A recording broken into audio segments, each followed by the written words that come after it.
नमस्कार, बहुत बहुत स्वागत करते हैं आपका लेट्स ट्रैक यूपीएससी सीएससी के हिंदी माध्यम के इस प्लेटफॉर्म पे। मैं हूं आपके साथ डॉक्टर ख्याति। जैसे कि हम लोग इतने दिनों से आर्ट एंड कल्चर की चर्चा कर रहे थे और चर्चा के ड्यूरेशन में ही हम लोगों ने इस बात की भी चर्चा की थी कि सारी चीजें तब जाके सार्थक होती हैं जब हम इस मुकाम पे पहुंच सके या इतना काबिल हो सके कि हम अपने मेंस के आंसर लिख सकें। तो आज की क्लास का जो पूरा पर्पस है, पूरा एजेंडा है, वो ये कि how to tackle the questions of mains, right. Art and culture के जो मेंस के जब क्वेश्चन हमारे सामने आएंगे तो हम उसको कैसे हैंडल करेंगे, कैसे टैकल करेंगे। इसके पहले की क्लास की शुरुआत करें, पहले कुछ इंपॉर्टेंट इंफॉर्मेशन ले लेते हैं। देखिए, ये स्लाइड मेरे बारे में है। यदि अनअकैडमी की बात करें तो प्रत्येक वर्ष 3 में से 1 सिलेक्शन अनअकैडमी के प्लेटफॉर्म पे होता आया है।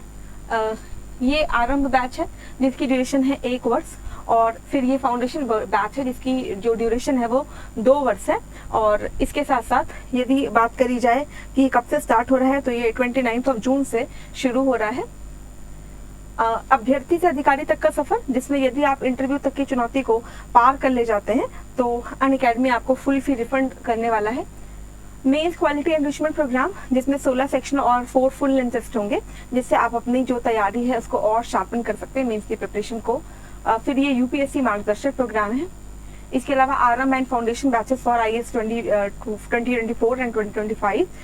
इसके एडमिशन के लिए आप एमके लाइव रेफर कोड का यूज करना ना भूलें। ये 29 जून से लाइव है।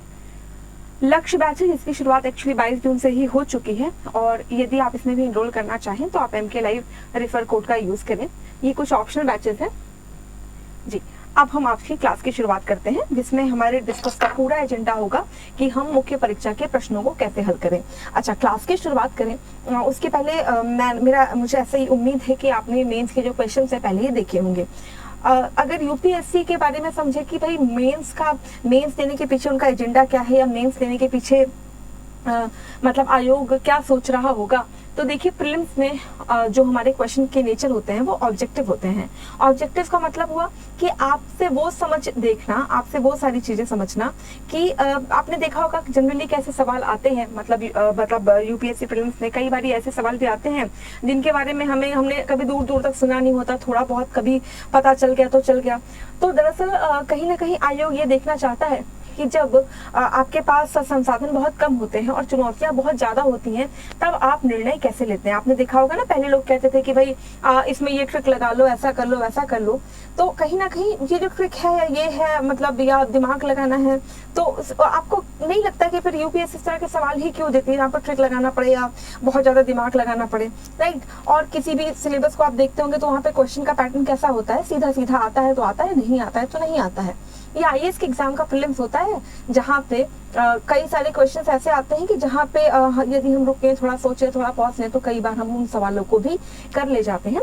तो दरअसल कुल मिला के बात यह है कि जब आप सेवाओं में जाएंगे तो आप एक ऐसे पद पे सेवा करेंगे जहाँ पे कई बार ऐसा होगा कि आपको लगेगा सरकार के संसाधन तो बहुत कम है, और मुझे जो अपनी सेवा देनी है या जो मुझे सेवाओं तक पहुंच करानी है वो बहुत सारे लोगों की करानी है। ऐसे में जब संसाधन कम और अपेक्षाएं ज्यादा होती है तो हम प्लानिंग बना के काम करते हैं, योजना बनाते हैं, कुछ सोचते हैं, मतलब जो हिंदी में कहते हैं ना, जुगाड़बाजी करते हैं।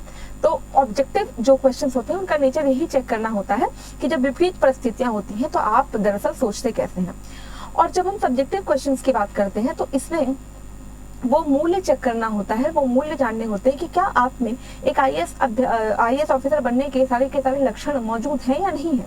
जैसे सपोज करिएगा कि चाहे आप एसएससी का पेपर देखें, आप यूपीएससी का देखें, आप प्रोविंशियल सिविल सर्विसेज का पेपर देखें, मोर और लेस जो सारे ही सिलेबस है सब में जनरल स्टडीज तो पूछी ही जाती है, सामान्य अध्ययन पूछा जाता है। यानी कहीं ना कहीं ये जो सेवा है ये विशेषज्ञता की सेवा नहीं है। नहीं तो फिर विशेषज्ञ लोग बैठते या मतलब मिनिमम क्वालिफिकेशन रखते पीएचडी स्कॉलर, लेकिन यहाँ पे जो मिनिमम क्वालिफिकेशन है वो ग्रेजुएशन है। और जो सब्जेक्ट का आप देखेंगे तो 1000 नंबर का जो पेपर है वो कहीं ना कहीं जीएस का पेपर है, राइट। तो यहाँ पे ये मैटर करता है कि आप उसी जीएस को आप आपके मूल्य क्या कहते हैं, राइट। आप देखते होंगे जो सवालों का नेचर, जैसे सपोज करिए यूपी पीसीएस का पेपर हो या किसी भी प्रांतीय सेवाओं का पेपर हो, वहां पे आपका नेचर क्या होगा, कहीं ना कहीं आप इम्प्लीमेंटेशन बॉडी में होंगे, रूल मेकिंग जो काम है यानी कानून विधि निर्माण का जो काम है उसमें कहीं ना कहीं कम रोल होता है। लेकिन जब सिविल सर्विसेज यूपीएससी के थ्रू सिलेक्शन होता है तो वहाँ पे दोनों ही जो रोल है उसमें एक आईएएस ऑफिसर को फोर्थ फ्रंट पे होना होता है, चाहे वो रूल मेकिंग हो चाहे रूल का इम्प्लीमेंटेशन हो। ऐसे में रूल मेकिंग आप अच्छे तब कर पाओगे, यानी नियमों का निर्माण आप तब अच्छा कर पाओगे जब आप समझते हो कि एक्चुअली में भारत की चुनौती क्या है, तब ना आप उसी हिसाब से लोगों को जो चीजें हैं या जो कानून है वो उपलब्ध करा पाएंगे। इसीलिए जनरली आप देखते हैं मेंस के सवाल में कई बार जो वर्ड्स होते हैं वो मैटर करते हैं। जैसे सपोज करिए क्वेश्चन ही पूछता है आलोचना करिए, टिप्पणी करिए, है ना, कमेंट करिए, डिस्कस करिए, डिस्क्राइब करिए, चर्चा करिए। तो दैट मीन्स वो हमें जैसे सपोज करिए मान के चलो एक सवाल आया कि रूस और यूक्रेन युद्धों पर भारत की प्रतिक्रिया की चर्चा कीजिए, ठीक है। तो वो हमसे ये नहीं पूछना चाहता कि रूस यूक्रेन में जो तनाव चल रहा है वो क्या है, राइट। अगर मान लो ये जानना चाहता तो फिर तो वो हमारी नॉलेज को टेस्ट कर रहा है कि हमारे पास ज्ञान कितना है। लेकिन जब वो चर्चा करवा रहा है तो एक्चुअली वहां पे ये चेक करना है कि आपके पास जो ज्ञान है आप उसका इम्प्लीमेंटेशन कितनी सटीकता से जानते हैं। और सेकेंड मोस्ट इम्पॉर्टेंट थिंग अगर हम मेंस के बारे में समझें तो कहीं ना कहीं ये भी है कि आप देखते होंगे जनरली जीएस पेपर 2 में गवर्नेंस का जो आपका पॉलिटी कॉन्स्टिट्यूशन गवर्नेंस वाला पार्ट है, वहां पे आप देखिएगा तो सवाल बहुत लंबे लंबे होते हैं। कई बार ऐसा होता है 3-3 4-4 लाइन के क्वेश्चन ही है ना, तो वहां पे समझ में नहीं आता कि अरे पूछना क्या चाहते हैं, 3-3 4-4 लाइन के क्वेश्चन और हम प्रेशर में आ जाते हैं। तो यकीन मानिए वहां पे कहीं ना कहीं जो चुनौती ही होती है आपको प्रेशर में डालना। मतलब आप सोचिए जब कोई डिस्ट्रिक्ट मजिस्ट्रेट होता है, कभी टाइम मिले तो आप डिस्ट्रिक्ट मजिस्ट्रेट के ऑफिस में जाएं और देखें, तो जो डिस्ट्रिक्ट मजिस्ट्रेट होते हैं उनको एक साथ बहुत सारे काम भी देखने पड़ते हैं। मतलब पता चला जनता दरबार में बैठे हैं, बहुत सारी शिकायतें भी सुन रहे हैं, और भी बहुत सारे जो फोन कॉल्स हैं वो भी अटेंड कर रहे हैं, राइट। तो बहुत सारे काम कभी कभी एक साथ आते हैं। ऐसे में ये तय करना कि मेरे लिए प्रायिकता क्या होगी, किस क्रम में मुझे काम करना है और किस किस स्थिति में किसको सर्व करना है, ये बहुत क्रूशियल हो जाता है, बहुत इंपॉर्टेंट हो जाता है। इसीलिए आप देखेंगे कि प्रश्नों का नेचर भी ऐसा बनाया जाता है कि एक ही क्वेश्चन में लगभग 3 से 4 क्वेश्चन हो जाते हैं। एक ही क्वेश्चन में 3 से 4 सवालों का आंसर करना होता है, जहां पे ये उम्मीद की जाती है, ये चेक किया जाता है कि जब बहुत सारी चुनौतियां आपके सामने आ जाएं तो एक सिविल सेवक किस तरीके से सोचता है और कैसे प्रायोरिटी सेट करता है किसको किस तरीके की चुनौती का किस तरीके का आंसर देना है, राइट। तो ये तो रही मोटी मोटी बात कि मेंस परीक्षा आपको देनी कैसी होती है। कभी मौका मिला तो हम लोग एसे पे भी चर्चा करेंगे कि दरअसल एसे रखने का यूपीएससी का ऑब्जेक्टिव क्या है। अच्छा, एक लाइन में अगर हम समझे कि एसे का पेपर क्यों रखा गया है तो समझिएगा कि जनरली क्या होता है कि जब भी आप कभी देखेंगे, आप कभी भीड़ में हो तो आपका जो नेचर होगा ना, या जो आपका काम करने का तरीका होगा वो कहीं ना कहीं भीड़ के अकॉर्डिंग हो। सपोज करो आप किसी ग्रुप में बैठे हैं अपने दोस्तों के साथ, रेस्टोरेंट में बैठे हैं, सपोज करो आप 10 दोस्त बैठे हैं, 9 लोगों ने सपोज करिए पिज्जा ऑर्डर किया, तो बहुत ज्यादा चांसेस है कि आप बर्गर ऑर्डर करना चाहते थे लेकिन आप भी पिज्जा ही ऑर्डर करेंगे। कहीं ना कहीं जो भीड़ है ना वो हमें इन्फ्लुएंस कर देती है, और ऐसे में जो हम रियल में होते हैं वो शायद सामने नहीं आ पाता। तो जब जीएस का पेपर आप दे रहे होते हैं तो वहाँ पे जो विषय है वो पहले से निर्धारित होते हैं। वहाँ पे पहले ही बता के रखते हैं कि इस पर्टिकुलर चीज की आपको आलोचना करनी है, टिप्पणी करनी है, आपकी राय क्या है। लेकिन जब हम एसे का पेपर सॉल्व कर रहे होते हैं ना तो हमें सिर्फ एक विषय दिया जाता है और हमें स्वतंत्र छोड़ दिया जाता है। वैसे मतलब कि स्वतंत्र हो, अब तुम जैसा चाहो वैसा लिखो। याद रखिए जब हम स्वतंत्र होते हैं ना तो हम रियल होते हैं। आप कभी देखिएगा, आप घर में कभी अकेले रहें या अपने रूम में अकेले होंगे तो आप क्या है ना, आपका व्यक्तित्व क्या है वो एकदम रियल होगा। वो एकदम कहते हैं ना कि आप अपने साथ कभी झूठ नहीं बोलते, तो वो आप अपने साथ होते हैं। इसी तरीके से जब एसे का पेपर आता है तो क्योंकि इसके साथ कोई सब्जेक्ट मैटर नहीं करता कि आपको आलोचना करनी है या क्या करना है, आप स्वतंत्र होते हैं। ऐसे में जो आप रियल होते हैं ना वो आप अपने पेपर में लिख के आते हैं। इसीलिए आपने देखा होगा कि कई लोगों के एसे में बहुत अच्छे नंबर आते हैं और कई लोगों के एसे में ही नंबर खराब हो जाते हैं, राइट। क्योंकि वहाँ पे मतलब ये नहीं है कि उन्होंने एसे खराब लिखा, वहाँ पे बहुत ज्यादा अप्रोच इस बात का भी मैटर करता है कि उनका जो अप्रोच है या जो उनकी थिंकिंग है या जो उनके विचार हैं वो सिविल सेवा के लिए कितने उपयुक्त हैं। तो ये कुछ मोटी मोटी बातें हैं जब हम मेंस की बात करते हैं। तो अब आते हैं मेंस के कुछ कुछ क्वेश्चंस पे कि हम लोग जो है अब जब अपनी प्रिपरेशन कर रहे हैं तो हम भी ये देख लें कि जिस तरीके से हमें अपना आंसर लिखना चाहिए, कैसे लिखना चाहिए, क्या अप्रोच होनी चाहिए, राइट। तो वैसे तो एक क्लास में ये सारा कुछ समझ पाना कि कैसे लिखेंगे ये पॉसिबल नहीं है, बट हाँ ग्रेजुअल सेशंस हम लोग करते रहेंगे ताकि आपको आइडिया लगता चले कि एक्चुअल में मेंस के पेपर को अटेम्प्ट कैसे करते हैं। ठीक है, 1 बाय 1 शुरू करते हैं।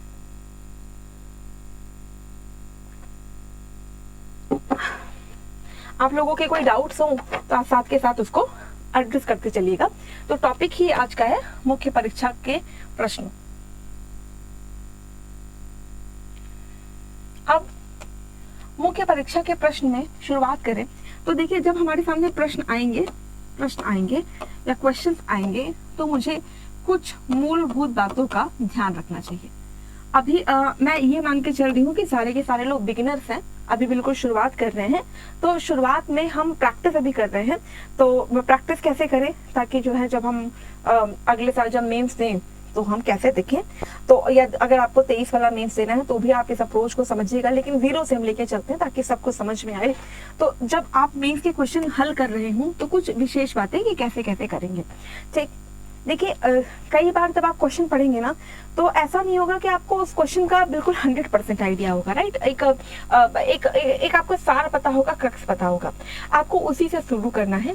तो जो भी आपको मोटा मोटा रफली आइडिया है दैट्स ओके, 80% ही आता है, 70 to 80%। 100% किसी को पता भी नहीं, क्योंकि वहाँ पे कुल मिला के विचार, आलोचना, टिप्पणी, यही सारी चीजें पूछ रहे होते हैं। ठीक, फिर सेकंड चीज आता है कि जैसे मान लो कि मेरे सामने मुख्य परीक्षा का क्वेश्चन आया तो पहले मैं पढूं। दूसरी चीज ये है कि जितने भी क्वेश्चन आपके पेपर में आ रहे हैं, जितने भी पेपर में आपके क्वेश्चन आ रहे हैं, आपकी कोशिश ये होनी चाहिए कि आप कोई भी क्वेश्चन छोड़ के ना आए, आप एटलीस्ट पेपर पूरा करके आए। तो उसमें जो चीज मैटर करती है वो है आपके मतलब स्पीड। तो स्पीड से लिखना बहुत मैटर करता है, तो वहां पे आप स्पीड से लिखो ताकि जो है आपका पेपर पहले तो छूटे नहीं। अब स्पीड से लिखने में भी 2 चीजें मैटर करती है। पहला ये है कि स्पीड से लिखने में एक तो आपकी एक्यूरेसी, आप देखते होंगे कई लोग जनरली में तो छोटी छोटी गलतियां हैं, जैसे सपोज करिए पूर्ण विराम भी लगा है और कॉमा भी लगा है, पूर्ण विराम भी लगा है और तथा भी लिखना है। तो ये जो छोटी छोटी गलतियां है ना, ट्राई करिएगा कि अपने प्रैक्टिस के जब आप प्रैक्टिस कर रहे हो तभी आप इन छोटी छोटी जो कमियां हैं उनको ओवरकम कर लें।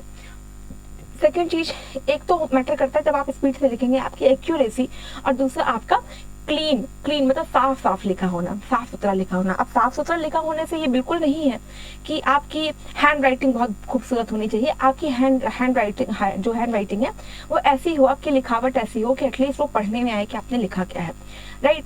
तो नंबर 1 कि जब आपके सामने पेपर आएगा तो आप उससे बिल्कुल भी परेशान नहीं होंगे कि मुझे सारे के सारे नहीं आ रहे हैं। आपको 80% आइडिया है, 60% आइडिया है, दैट्स ओके, आप उतने से ही अपनी बात शुरू करें।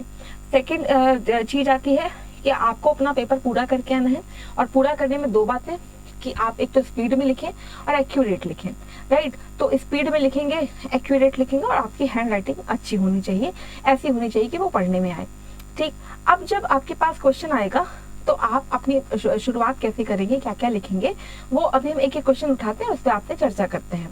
ठीक, दूसरा जो नियम है, पहला तो जब आपके पहला जो स्टेप बाय स्टेप चले, तो पहला स्टेप क्या होता है कि आपके सामने प्रश्न आया तो हड़बड़ाइए मत, ये मान के चलिए पेपर तो हमें पूरा करना है। स्टेप 1 में क्या करिए, रीड द क्वेश्चन। सबसे पहले प्रश्न को पढ़िए, ठीक है। सबसे पहले एक बार अच्छे से प्रश्न को पढ़िए, तोड़ के पढ़िए, ठीक है। तोड़ इन द सेंस कि जैसे बड़ा प्रश्न है तो सेक्शनल कर लीजिए कि क्या क्या ये पूछ रहा है, read the question. Second step क्या होता है, स्टेप 2। स्टेप 2 है अंडरलाइन द कीवर्ड।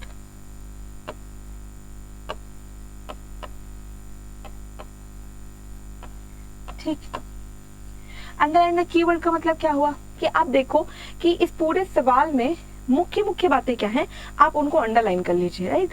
अंडरलाइन करने से क्या होगा, आपका फोकस उसी पे जाने लगेगा और उसके सराउंड आपका आंसर जाने लगेगा। तो पहले क्या करिए, पहले क्वेश्चन को पढ़िए, फिर कीवर्ड्स को अंडरलाइन करिए। फिर आते हैं स्टेप 3। स्टेप 3 में तय कीजिए कि आप पॉइंटर्स में लिखने वाले हैं या पैराग्राफ में लिखने वाले हैं, पॉइंटर्स और पैसेज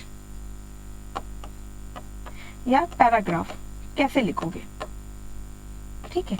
ये क्वेश्चन की प्रकृति इस तरह की होती है कि आपको तय करना होगा कि आप पॉइंटर्स में लिखना है, पैराग्राफ में, या दोनों का कॉम्बिनेशन बना के लिख रहे हो, ठीक है। तो इन दोनों पे आपको फिर फोकस करना होगा। अब आते हैं मेन पार्ट कि ये तो हमने कर लिया, अब हमें आंसर को लिखना है, ठीक। Now you have to write the answer, ठीक। अब आंसर को लिखेंगे तो उसको कैसे कैसे स्टेप्स में तोड़ेंगे, क्या क्या स्टेप्स में आपके आंसर होंगे। अब आंसर अल्टीमेट दो एक चीजें और आती है कि क्या हमें डायग्राम बनाना है, ठीक है। अब डायग्राम बनाना है कि नहीं बनाना है, डायग्राम बनाएंगे तो किस तरीके का बनाएंगे, ये जो है मूल बातें होती हैं कि सबसे पहले क्वेश्चन आया, क्वेश्चन को रीड करिए, कीवर्ड्स को अंडरलाइन करिए, अंडरलाइन करने के बाद फिर आपका जो पूरा दिमाग होगा वो कीवर्ड के सराउंड घूम रहा होगा।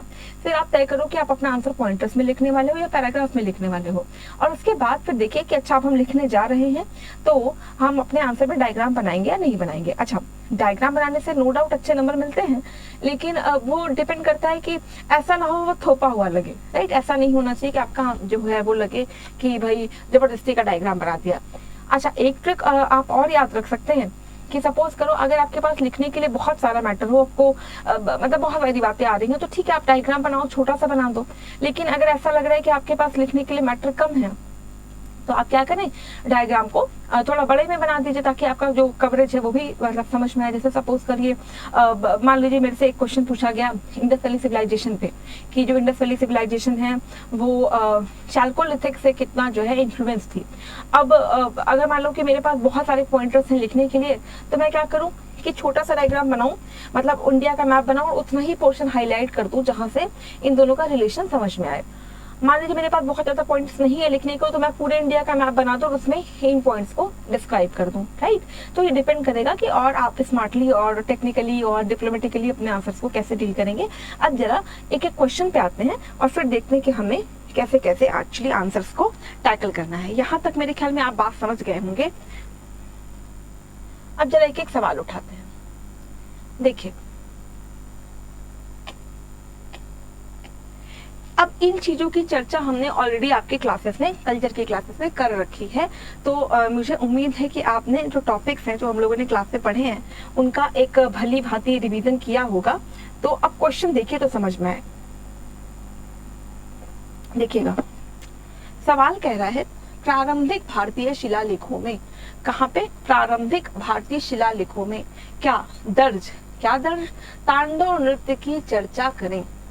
फिर से देखिए क्वेश्चन, प्रारंभिक भारतीय शिलालेखों में दर्ज तांडव नृत्य की चर्चा करें। अब सबसे पहले मैंने क्वेश्चन को पढ़ा, अब मैं जो है कीवर्ड को अंडरलाइन करना है। तो पहला कीवर्ड क्या है, कहाँ पे दर्ज, शिलालेखों में दर्ज, ठीक, शिलालेखों में दर्ज। किसकी क्या दर्ज, तांडव नृत्य, इसकी क्या करना है, चर्चा, ठीक है। प्रारंभिक भारतीय शिलालेखों में दर्ज तांडव नृत्य की क्या करना है, मुझे चर्चा करना है। अब अगर इंग्लिश में आप समझ रहे हो तो चर्चा को हम डिस्कस कहते हैं, ठीक, डिस्कस कहते हैं। अब जरा देखिए, जब कभी भी वर्ड आता है डिस्कस, तो आपने देखा होगा ना जनरली हम और आप क्या कर रहे हैं, डिस्कस ही तो कर रहे हैं। हम कहते हैं ना चलो आज हम लोग डिस्कस करते हैं, या कभी आप दोस्तों में क्या करते हैं, डिस्कस करते हैं, राइट। तो आप सोचो कि वर्ड यहाँ पे लिखा है डिस्कस, है ना, डिस्कस का मतलब क्या हुआ। क्या मेरे से ये पूछा जा रहा है तांडव नृत्य क्या है, नहीं। क्या मेरे से ये पूछा जा रहा है तांडव नृत्य की प्रासंगिकता क्या है, नहीं। तो मेरे आंसर का अप्रोच ही कैसा होना चाहिए, जो लगे कि यहाँ पे डिस्कस हो रहा है। अब एक चीज देखिएगा कि जब कभी भी शब्द आता है डिस्कस, तो इसका मतलब ये हुआ कि यहाँ पे बहुत सारे मूल्यों को मुझे खंगालना होगा कि मतलब अलग अलग चीजों के लिए इसके क्या मूल्य होंगे। अच्छा, सीधा एग्जांपल ले और मैं पूछूं कि जैसे सपोज करिए आप दोस्त लोग हैं, 3-4 दोस्त हैं और आपस में बात करें कि अच्छा एक बात बताओ, चाय अच्छी है या कॉफी अच्छी है। या ऐसा हम बात कर सकते हैं कि आजकल जो मतलब जो हाउस होल्ड सीरियल्स आते हैं ना, जैसे आपका क्या आता है, नागिन आता है, तो नागिन जो सीरियल है उस तरह की जो सिनेमा है या जो इस तरह के सीरियल्स हैं, ये लोगों को बर्बाद कर रहे हैं। अब सपोज करिए 4-5 लोग उसमें बैठ गए बात करने, तो हो सकता है किसी का ये ओपिनियन हो कि नहीं बर्बाद तो नहीं कर रहे हैं भाई, ठीक है, एंटरटेनमेंट के लिए, तो देखने वाले पर डिपेंड करता है। हो सकता है किसी का मत ये हो कि यार ठीक है, बात तो सही है कि देखने वाले का मत होता है, लेकिन अभी अवेयरनेस की कमी है, तो उस तरह की चीजें नहीं दिखानी चाहिए। कोई ये बताएगा कि काल्पनिक चीजें नहीं दिखानी चाहिए, बच्चे भी देखते हैं, ठीक है। तो यानी बहुत सारे लोगों के बहुत सारे ओपिनियन होंगे, तो उसको आप कहते हैं डिस्कस। डिस्कस में जनरली आपने देखा होगा झगड़ा नहीं होने लगता कि मतलब आप अपने विचार किसी पे थोप दें, लेकिन हाँ हम सबके विचार को सुनते जरूर हैं, ठीक है, यही तो करते हैं ना। डिस्कस में क्या करेंगे, बहुत सारे विचार होंगे और सबके विचार को सब लोग सुनेंगे और उसी हिसाब से फिर एक होता है कि हाँ ठीक है चलो फिर हम मान लेते हैं। यानी कंक्लूजन किस बात पे होता है कि हाँ भाई आपने भी सही कहा, आपने भी सही कहा, बात तो ठीक है, ठीक।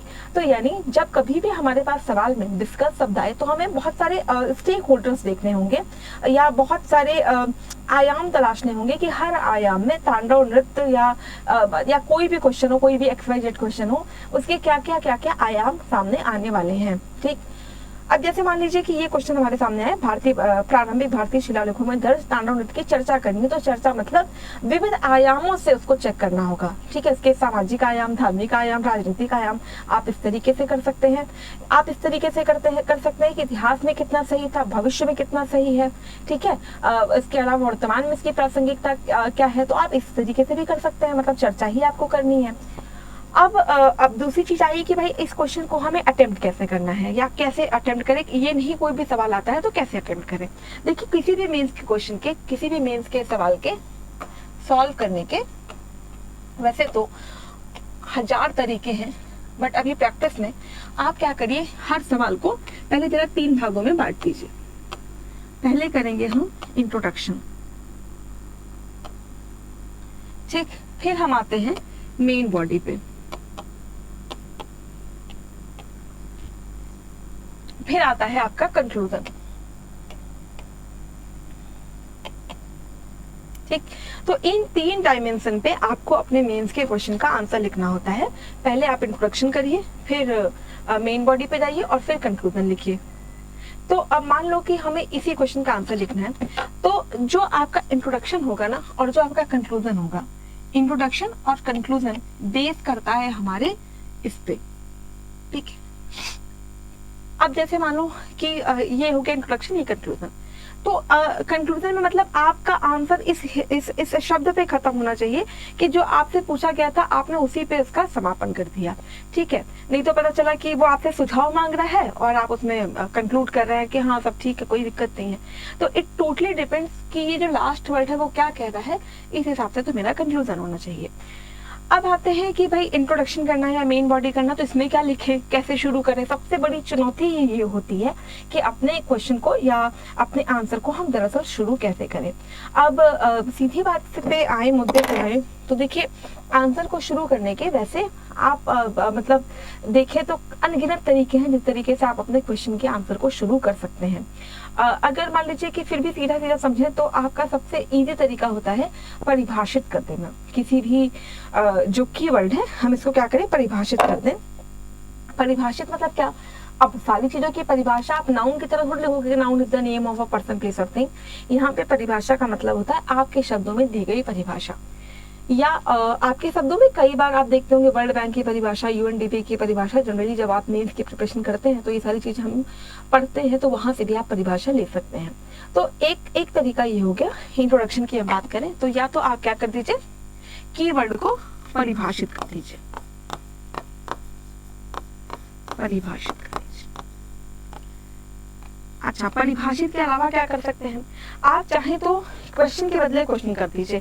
जैसे याद होगा मैथ्स में जब हम लोग पढ़ा करते थे पहले, तो होता था ना, अभी भी आप CSAT में पढ़ते होंगे, जैसे कोई भी वैल्यू हमें पता करनी तो हमें तथ्य में पहुंचना होता है। जैसे सपोज करिए सवाल पर डिपेंड करेगा, जैसे आया, क्या आप इस बात से सहमत हैं कि भारतीय संस्कृति अपनी प्रासंगिकता बनाए हुए है। तो जैसे हमसे पहले पूछते थे ना मैथ्स में कि प्रूफ करो कि 2r is equal to d होता है, यानी प्रूफ करिए कि जो वृत्त की त्रिज्या का दुगना ही व्यास होता है। तो हम क्या करते थे, हम पहले ही मान लेते थे कि हाँ वृत्त की त्रिज्या का जो डबल होता है वो व्यास होता है, यानी जो रेडियाई का अगर हम रेडियस को डबल करें तो हमें डायमीटर ही निकलेगा। तो हम पहले ही मान लेते थे कि हाँ ये बात सही है, और उसके बाद लास्ट में आंसर में उसको प्रूव कर देते थे। तो यहाँ पे आप अपने जो सवाल है इसकी शुरुआत एजम्पशन से भी कर सकते हैं कि सपोज करो हाँ ये है, ठीक है। आपका आंसर है, आप जितना इनोवेटिव हो सकते हैं होइए। एजम्पशन से भी शुरू कर सकते हैं। आप चाहें तो कोई क्वेश्चन है, आप इसकी तुलना किसी चीज से करा दीजिए, उसी चीज से मिलते जुलते शब्द से, तो कंपैरिजन से भी आप आंसर शुरू कर सकते हैं, तुलना से भी शुरू कर सकते हैं। फिर आप चाहें तो डेटा से शुरू कर सकते हैं। डेटा मतलब जनरली अपने प्रिपरेशन के ड्यूरेशन में हम बहुत सारे डेटा पढ़ते हैं। सपोज करें यहाँ पे तांडव नृत्य के बारे में है, तो अब तांडव नृत्य से संबंधित कोई भी करंट अफेयर में न्यूज चल रही हो, या जैसे नटराज की मूर्ति क्योंकि तांडव नृत्य को डिपिक्ट करती है, ठीक, तो बहुत सारे डेटा हमें पता होंगे। अभी तो कल्चर में तो फिर भी आपको कम डेटा मिलेंगे, जब आप जीएस पेपर 2 का पेपर लिख रहे होंगे तो बहुत सारे, जैसे मान लीजिए मुझे कोई आंसर लिखना है भुखमरी पे, अब यूएनडीपी के डेटा के अनुसार भारत इस रैंकिंग पे आता है, ये भी डेटा है। कोई भी डेटा जो उससे मिलता जुलता है, आप चाहें तो उस तथ्य से, उस फैक्ट से, उस डेटा से अपने आंसर को शुरू कर दीजिए। तो एक आंसर लिखने का तरीका हो गया डेटा। आप चाहें तो अपना आंसर एनेक्डोट बना के भी लिख सकते हैं।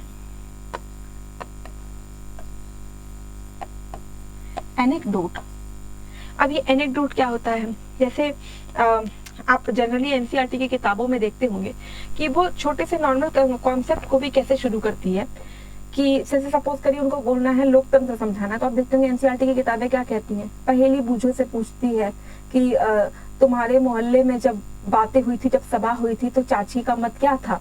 तो ऐसे में वो बताता है कि हम तो सभी लोगों के विचार लेते हैं और उसमें जो सबसे ज्यादा विचार होते हैं हम उसी को मानते हैं।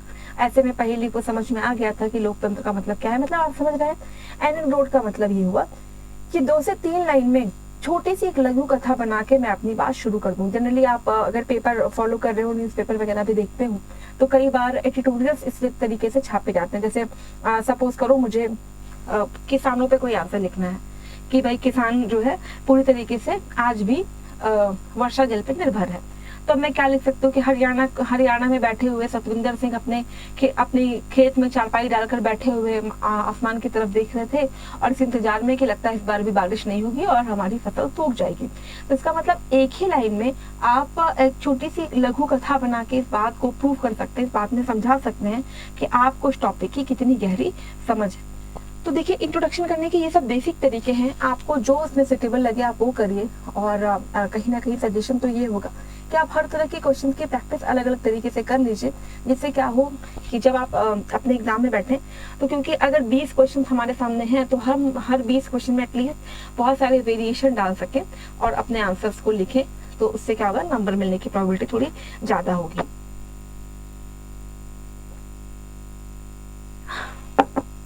तो ये तो रहा कि या तो परिभाषित करिए, अज्यूम कर लीजिए, कंपेयर कर लीजिए, डेटा दे दीजिए या एनेक्डोट दे दीजिए। अब जैसे इस क्वेश्चन की बात करें तो जैसे कीवर्ड है आपका तांडव नृत्य, ठीक। अब मुझे मान लीजिए कि परिभाषित करना है, तो आप तांडव नृत्य को परिभाषित कर दीजिए कि तांडव नृत्य पृथ्वी के अंत से संबंधित है। और यदि तांडव नृत्य का मतलब ऐसे बता दी, तांडव नृत्य की चर्चा देखें तो नटराज की जो मूर्ति है, शिव की मूर्ति नटराज की, जो चोल काल में बनाई गई, तांडव नृत्य का एक बेजोड़ नमूना प्रस्तुत करती है। आप यहाँ से शुरू कर सकते हैं, ठीक।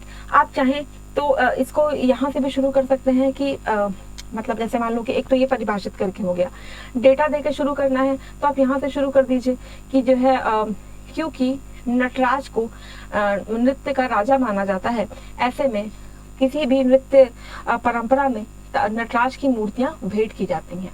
यदि नटराज की मूर्ति की बात करें तो ये तांडव नृत्य को डिपिक्ट करता है, ठीक। इस तरीके से भी शुरू कर सकते हैं। अगर एनेक्डोट बना के लिखना है कि जो है चर्चा करनी है, तो वैसे तो इस क्वेश्चन में एनेक्डोट का जो है बहुत रोल नहीं दिखता कि इसमें क्या चर्चा होगी। फिर भी अगर मान लीजिए कि ऐसा लगता है कि हाँ एनेक्डोट बना के ही मान लो करना है या छोटी सी लघु कथा बना के करना है, तो आप यहाँ से कर सकते हैं कि एक बार म्यूजियम में शिव की मूर्ति देखते हुए बालक शिव जो है अपनी माँ से पूछता है कि ये शिव इतने गुस्से में क्यों हैं, इनके बाल क्यों खुले हैं। तो वहां पे उसकी माँ उसको बताती है कि ये तांडव नृत्य कर रहे हैं और तांडव नृत्य पृथ्वी के समापन से संबंधित है। ऐसे में इस तरह से भी आप अपनी बात शुरू कर सकते हैं। यदि मान लीजिए कि आपको लगता है कि नहीं हमें कुछ अज्यूम कर लेना है, तो अज्यूम करके भी आप अपनी बात शुरू कर सकते हैं कि कुछ विद्वानों का ऐसा मत रहा या इतिहासकारों का ऐसा मत रहा कि, या इतिहासकार नहीं भी लिखे तो आप ऐसे लिख सकते हैं, पृथ्वी का अंत कहीं ना कहीं नृत्य से दिखाया गया है, तो पृथ्वी की जो बिगनिंग है वो भी नृत्य से दिखाई गई है। ऐसे में जो भारत शब्द है, भाव राग ताल से मिला हुआ शब्द, जो नृत्य को ही अपने आप में समेटे है, और यदि इसी में तांडव नृत्य की चर्चा करें तो इसका वर्णन एवं विवेचन प्रासंगिक हो जाता है।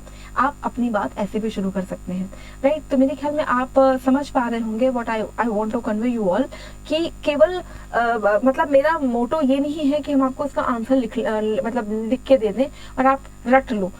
आई जस्ट वॉन्टेड कि आप ना सीखो कि आपको आंसर लिखना कैसा है। तो क्या आप समझ पा रहे हैं कि इंट्रोडक्शन आपको कैसे देना है? ठीक है, तो इंट्रोडक्शन में इतने सारे तरीके हैं, इसके अलावा भी बहुत सारे तरीके हैं। धीरे धीरे जैसे जैसे हमारी और भी हम कुछ क्लासेस लेंगे आपसे आंसर राइटिंग पे ही, जिससे कि आप और सीख सकें। ठीक, तो ये तो हो गया इंट्रोडक्शन देने का तरीका। मतलब आप डेटा देके, डेफिनेशन देके, अज्यूम करके, ठीक है, एनेक्डोट बना के, जैसे भी आपकी सुविधा हो, आप अपने आंसर की पहले तो बिगनिंग करिए। फिर देखिए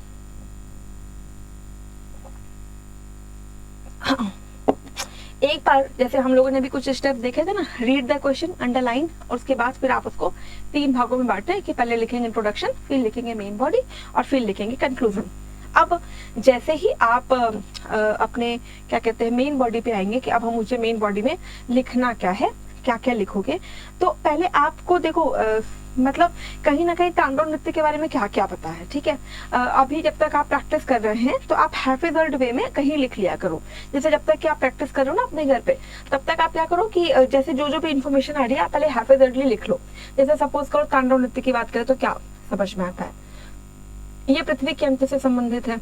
ठीक है, इसमें जो शिव का रूप है वो ओंकार के स्वरूप में है, जितना आपको याद आ रहा है। शिव को अग्नि की लपटों में घिरा हुआ दिखाया गया है, उनके पैर के नीचे एक राक्षस को दबाए हुए दिखाया गया है जो अज्ञानता का प्रतीक है। एक हाथ में उन्होंने डमरू लिया हुआ है, उनकी जो बाल है वो खुले हुए हैं। तो जो बेसिक इन्फॉर्मेशन आपको याद आ रही है उसको हैफिजर्ड वे में लिख लीजिए। अब हैफिजर्ड पे में क्यों लिखना है, जैसे मान लीजिए ये तो नटराज का सवाल है, जैसे बहुत सारे सवाल आपके सामने आएंगे तो कई बार ऐसा होगा ना कि ऐसा लगता है कि ये पॉइंट पहले लिखना चाहिए था और ये पॉइंट हमने बाद में लिख दिया। तो उससे क्या होता है कि एग्जामिनर के सामने ये जाता है कि आप बहुत रश में रहते हैं या आपको अपनी प्रायिकताएं तय करने नहीं आती, इसलिए ये जरूरी है कि आप उसी क्रम में लिखें अपने आंसर्स को जिसमें उसकी डिमांड है। तो इसमें अच्छा ये होगा कि अभी जब आप प्रैक्टिस कर रहे हैं तो पहले अपने सारे पॉइंटर्स को ना हैफिजर्ड वे में लिख लो, उसके बाद उसको मतलब अकॉर्डिंगली अरेंज कर लीजिए। तो जब आप मेन बॉडी पे जाएं तो पहले हैफिजर्ड वे में सपोज करो तांडव नृत्य के बारे में लिखना है तो आपने हैफिजर्डली इसको लिख लिया। अब आती है बारी कि भाई आंसर को पैराग्राफ में लिखें या पॉइंटर में लिखें। अब एक बात सोचो कि इस क्वेश्चन की डिमांड क्या है, चर्चा है, चर्चा करो। जैसे मान लीजिए कि अभी हम और आप डिस्कस कर रहे हैं, अब ये तो ये है कि वन वे डिस्कशन हो गया, आप तो इसमें मुझे कुछ नहीं बोलते हो, सिर्फ लिखते हो, टाइप करते हो। लेकिन सपोज करो आप लोग साथ में कहीं ना कहीं डिस्कस करते हो, तो जब डिस्कस करते हो तो सबके अलग अलग मत होंगे ना, तो हम बोलते हैं ना तुम्हारा पॉइंट बिल्कुल सही है, भाई तुम्हारा पॉइंट तो सही नहीं है। ठीक है, यानी हर व्यक्ति के अलग अलग पॉइंट्स होते हैं। इसीलिए इस तरह के क्वेश्चंस में यदि मैं पॉइंटर्स में आंसर लिखूं तो मुझे नंबर मिलने की प्रोबेबिलिटी ज्यादा होगी, क्योंकि मैं एग्जामिनर को दिखा पाऊंगी कि मैंने कितने आयाम से, कितने एंगल से, कितने पॉइंट से इस चीज की पड़ताल की है। तो अच्छा होगा कि इस तरह के क्वेश्चन का आंसर आप पॉइंटर्स और पैराग्राफ के मिक्सचर में दे। जैसे इंट्रोडक्शन आपने पैराग्राफ में लिखा, अब आ जाइए आप सीधा पॉइंटर्स पे। ठीक, अब मैंने पॉइंटर्स में अपनी सारी बातें बताई तांडव नृत्य के बारे में, जो भी मुझे XYZ पता था सारा कुछ। ठीक, लेकिन पूरे में आप क्वेश्चन की लाइन में रहिए। जैसे क्वेश्चन की लाइन मतलब क्योंकि चर्चा करनी है तो आप ये मत लिखिए तांडव नृत्य में ये हुआ, तांडव नृत्य में ये हुआ, फिर ये हुआ, आप उसको चर्चा के क्रम में बनाइए। कुछ विद्वानों का ऐसा भी मत है ये, ठीक है, इस पर लिख दिया। यदि शिव के तांडव नृत्य की चर्चा की जाए तो हम ऐसा पाते हैं, इस तरीके से, ताकि जो ये समझ में आए कि आप ना आंसर की लाइन में अपनी बातों को बता रहे हो। नहीं तो फिर क्या होगा, बहुत ऐसा लगेगा कि वो आप रटी हुई चीजें बता रहे हैं, राइट। तो चर्चा लगनी भी चाहिए। जैसे आप यहाँ पे बता सकते हैं आलोचक ऐसा कहते हैं, इतिहासकारों का ऐसा मत है, या यदि सामाजिक धार्मिक आंदोलनों को समझें, या यदि पृथ्वी के अंत को समझें, यदि अज्ञानता को समझें, तो इस तरीके से आप अपनी बातों को वहां पे रखिए। ठीक है, जिससे कि आपके आंसर को और ज्यादा मेरे ख्याल में बल मिले। ठीक, तो आप अलग अलग पॉइंटर्स में अपनी बातें लिख लीजिए। लिखने के बाद जैसे अब मेन बात आई कि जैसे मान लो कि हम इंट्रोडक्शन लिखे, हमने परिभाषित किया, अब मुझे मेन बॉडी लिखनी है। इंट्रोडक्शन से मेन बॉडी पे जाना है। तो अब इंट्रोडक्शन से मेन बॉडी जाने के लिए आपके पास कुछ कनेक्टिंग लाइंस होनी चाहिए। जैसे आप कभी कोई हिंदू पेपर या जब न्यूज़पेपर या योजना मैगजीन वगैरह पढ़ते होंगे तो अपने आप क्रम बनता रहता है ना, इंट्रोडक्शन से मेन बॉडी फिर कंक्लूजन अपने आप बनता रहता है, फ्लो बनता रहता है। तो जनरली बहुत सारे बच्चों के मैंने आंसर्स देखे तो उसमें जो सबसे बड़ी कमी लगती है ना वो ऐसा होता है कि बहुत रश पता चलता है, ऐसा लगता है कि कैसे वो इंट्रोडक्शन से मेन बॉडी पे आ गए उन्हें खुद ही नहीं पता। तो you should have some connecting words, वहाँ पे लिंकिंग वर्ड्स होने चाहिए जिससे पता चले कि अच्छा अब इंट्रोडक्शन से आप जो है मेन बॉडी पे कैसे जा रहे हैं। जैसे यहाँ पे आप लिख सकते हैं तांडव नृत्यों की प्रासंगिकता निम्नलिखित बिंदुओं के अंतर्गत देखी जा सकती है, या भारतीय शिलालेखों में वर्णित तांडव नृत्य को निम्नलिखित बिंदुओं में समझा जा सकता है। फिर वहां पे आप जाएंगे ना तो ज्यादा आपका आंसर थोड़ा कंपोज लगेगा। ठीक, फिर चलो हमने इंट्रोडक्शन कर लिया, मेन बॉडी कर ली, अब हम आए कंक्लूजन पे। ये कंक्लूड कैसे करेंगे? तो अब क्योंकि यहाँ मैंने चर्चा की है, ठीक, चर्चा की है तो मुझे बहुत सारे उसके मत मिल जाएंगे। तो जब बहुत सारे मत मिलेंगे तो यहाँ पे देखिए मूल्यांकन नहीं है, यहाँ पे आलोचना नहीं है, यहाँ पे समालोचना नहीं है। तो आप क्या करिए, जितनी भी चीजें आपने समझी अभी तक देखी तांडव नृत्य के बारे में, आलोचकों की राय देखी, इतिहासकारों की राय देखी, सारे को एक साथ लिखेंगे और इसके बाद फिर भारतीय शिलालेख में जो भी मतलब आपके शब्दों में क्या समझ में आया तांडव नृत्य के बारे में उसी को 4 से 5 लाइन में कंक्लूड कर दीजिए। अब 4-5 लाइन में करें, कितने वर्ड्स में करें ये डिपेंड करता है कितने वर्ड्स का सवाल है। सपोज करो यही सवाल अगर 250 शब्दों का है तो आपके पास मोटा मोटा 150 शब्द है जिसमें आप 75 में इंट्रोडक्शन 75 में कंक्लूजन करें और 150 जो शब्द हैं उसमें आप अपने मेन बॉडी लिखें। अब आते हैं कि क्या इस क्वेश्चन में डायग्राम बनेगा। देखिए वैसे तो इस क्वेश्चन में बहुत ज्यादा डायग्राम की रिक्वायरमेंट नहीं है, लेकिन यदि आप चाहें और आपको नटराज का फिगर याद हो तो आप ये कर सकते हैं कि इसी क्वेश्चन का एक ग्राफिकल रिप्रेजेंटेशन कर सकते हो। जैसे आप इस तरीके से बना सकते हो, ठीक है। इसमें आप स्केल से बनाइए, दायां पैर ये दिखा रहा है, बायां पैर ये हाथ ये मतलब ये शिव की मूर्ति नहीं बनानी, आपको एक ग्राफ बनाना कि बाएं हाथ से ये, दाहिने हाथ से ये, सॉरी दाहिने हाथ से ये, बाएं हाथ से ये, बालों से ये, और जो साइड लाइन है इससे ये चीजें प्रदर्शित हो रही। मतलब वो यहाँ पे नहीं अग्नि की लपटें दिखाई गई हैं तो इससे अग्नि की लपटें, और ये जो शिव का शरीर है वो ओंकार लिए हुए है। तो आप इसको अगर चाहें तो दिखा सकते हैं, बट बहुत ज्यादा रिक्वायरमेंट इसमें डायग्राम की नहीं है। फिर एक छोटा सा कंफ्यूजन ये भी आता है कि जो डायग्राम है वो कहाँ बनाए, मतलब इंट्रोडक्शन में डायग्राम होगा, मेन बॉडी में होगा या कंक्लूजन में होगा। सी कंक्लूजन में तो डायग्राम नहीं होता, जनरली मेन बॉडी में ही डायग्राम होता है। इंट्रोडक्शन में डायग्राम की रिक्वायरमेंट ना के बराबर होती है, कहीं कहीं बन सकते हैं, वो डिपेंड करेगा क्वेश्चन पे। अगर आज की क्लास में उस तरह के क्वेश्चन मिले तो आपको जरूर दिखाएंगे कि क्या यहाँ पे डायग्राम बन सकता है या नहीं बन सकता है। ये जो पहला क्वेश्चन है ये मेरे ख्याल में आप समझ गए होंगे। तो अब जरा अगले क्वेश्चन की आपसे बात करते हैं। I just wanted to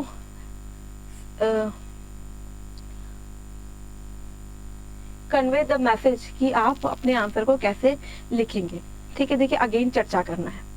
question क्या कह रहा है, पहले क्वेश्चन को पढ़ो, वही स्टेप्स पे रहो। Step 1 read the question, step 2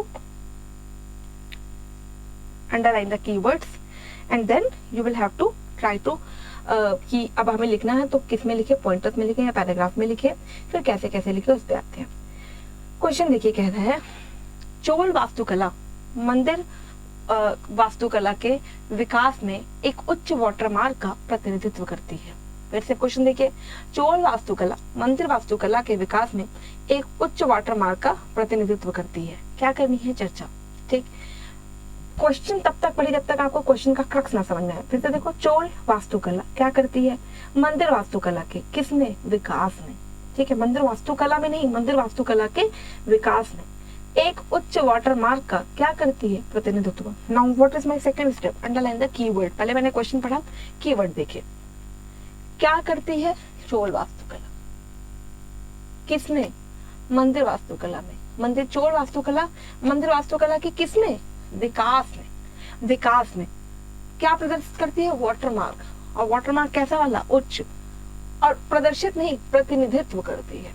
इसकी मुझे चर्चा करनी है। इसका मतलब यहाँ पे देखिए खास बात है, इन्होंने सवाल में ये नहीं कहा कि जो मंदिर वास्तुकला में योगदान करती है। यहाँ पे कह रहा है मंदिर वास्तुकला के विकास में।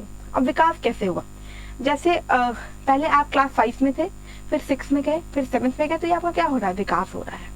इसी तरीके से जब हमने कहा मंदिर का विकास होता चला गया, तो इसका मतलब मंदिर पहले यहाँ रहा होगा, फिर यहाँ से यहाँ गया, फिर यहाँ से यहाँ गया, फिर यहाँ से यहाँ गया। इसके बाद एक पॉइंट ये आया कि भाई अब यहाँ से ये हो गया भाई आपका बेस, इसके ऊपर अब सबको जाना है। तो कुछ इस तरह की बात हो रही है। ठीक, आप समझ पा रहे हो कि नहीं समझ पा रहे हो? यहाँ पे ये समझना है कि विकास को बताना है। कौन? चोल। किसके विकास को? मंदिर के वास्तुकला के विकास को। अब ये क्या बताता है? वाटरमार्क। वाटरमार्क आसान सरल शब्दों में समझे, वाटरमार्क क्या होता है? तो जैसे आपके पास जैसे कोई नोट्स आती है, आप देखते होंगे पीछे जैसे उसका वाटरमार्क लगा होता है ना, जिसको आप हटा नहीं सकते। आप क्या भी पेज पलटो, वाटरमार्क वही लगा होता है। जैसे मान लो अनअकैडमी की कोई नोट्स है, उसमें पीछे में वाटरमार्क लगा हुआ है, अब ऊपर नोट्स लिखी है, राइट? तो वाटरमार्क मतलब something which you can not deny, right?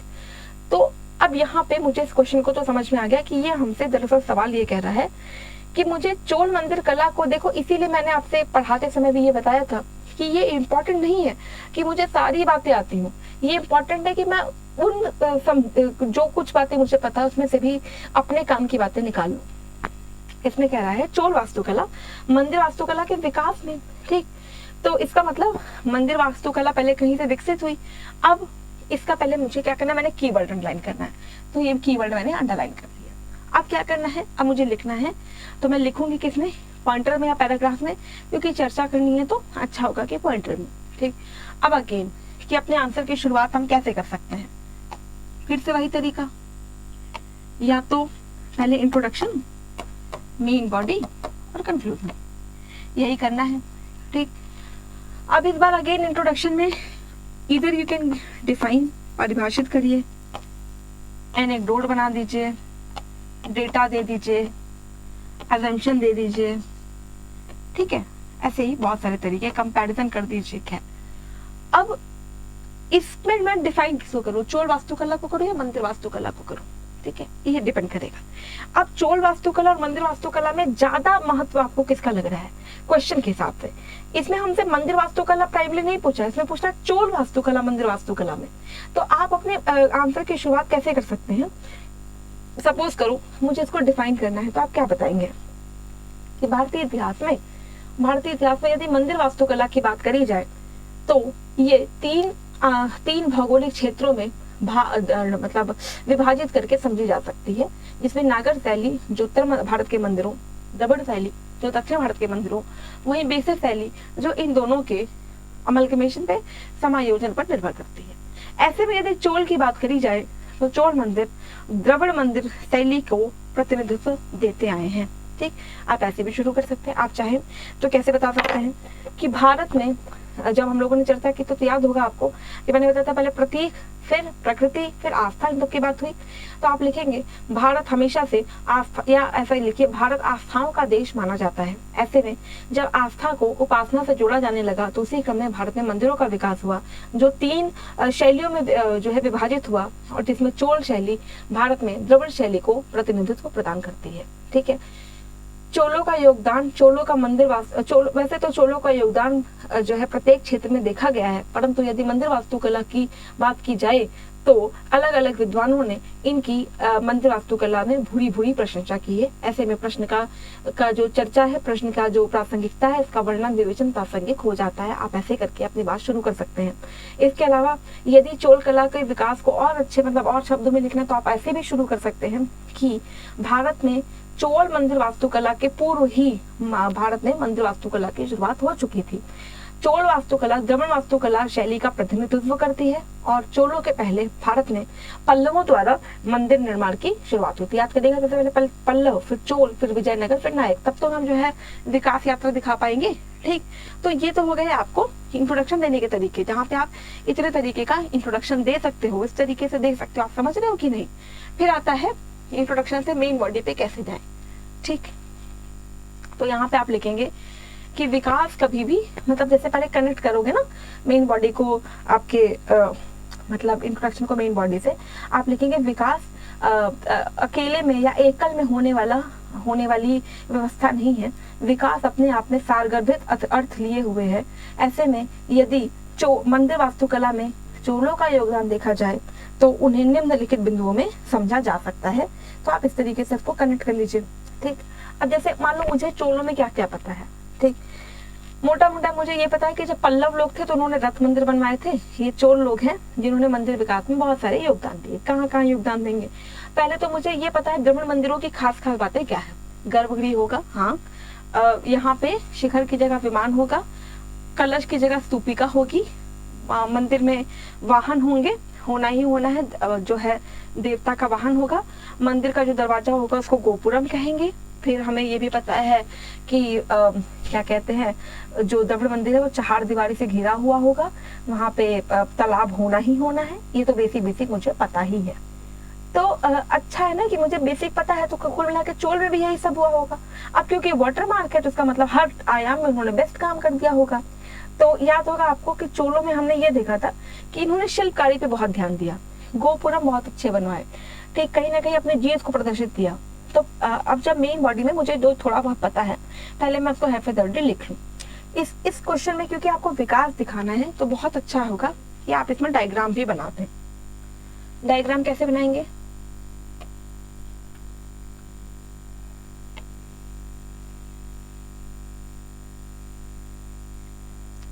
देखिए, एक तरीका तो ये है कि आप ग्राफ बना दें।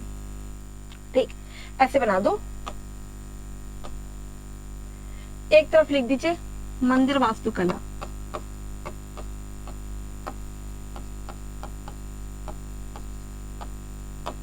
ठीक, एक तरफ लिख दीजिए विभिन्न राजवंश।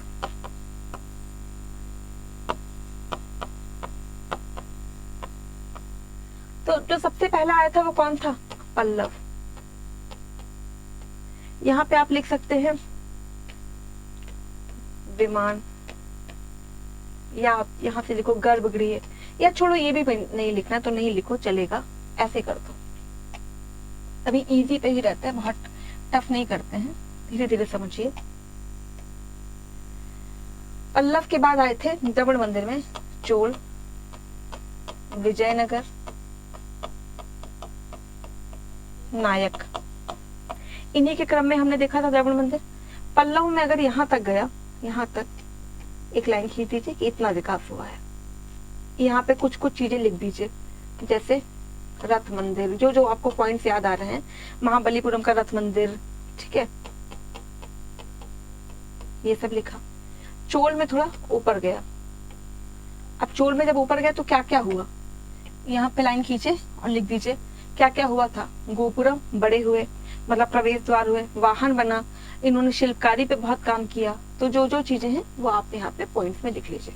फिर आएगा विजयनगर और ऊपर, इसका मतलब अब आप बता रहे हैं कि ये चोल मंदिर है, यहीं से विजयनगर इंस्पिरेशन ले रहा है, यहीं से जो नायक है वो इंस्पिरेशन ले रहा है। यानी वाटर मार्क कौन हुआ? चोल। ठीक है, तो फिगर से आप इस तरीके से भी फिगर बना सकते हो।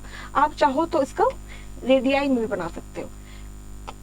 पल्लव का योगदान, चोल का योगदान, विजयनगर का योगदान, नायक का योगदान, इस तरीके से भी आप अपना करेंगे। हालांकि इसमें ग्राफिकल रिप्रेजेंटेशन ज्यादा अच्छा होगा कि अगर आप ग्राफ बना के अपने आंसर को दिखा दे तो ये हो जाएगा। आप अपने आंसर को लिखोगे कैसे? तो पल्लव, चोल, विजयनगर, नायक ये कर दो, और एक में आप उसकी तुलना कराना चाहें तो नागर मंदिरों से भी करा दें। आपको याद होगा हम लोगों ने कुछ एग्जाम्पल भी देखे थे कि चोलों ने नॉर्थ इंडिया की परिपाटी पे कुछ मंदिर बनवाए, जिसमें याद होगा कि एक मंदिर बनवा था गंगई कोट चोलपुरम, यानी गंगा नदी को जीतने वाला। ठीक है, तो वहाँ पे आप बताएंगे कि यहाँ पे जो चोल मंदिर है ना केवल जो है धार्मिक भावनाओं को बताते हैं बल्कि सामरिक महत्व को भी दर्शाते हैं। ऐसे में कई मंदिर इस भावना पे भी बनाए गए कि जिससे वो अपनी सामरिक बढ़त दिखा सके। जैसे गंगई कोट चोलपुरम, जो ये अपने नाम में ही प्रदर्शित करता है गंगा नदी को जीतने वाला, और क्योंकि गंगा नदी भारत के उत्तर भारत का प्रतिनिधित्व करती है। तो by this way also you can discuss this question.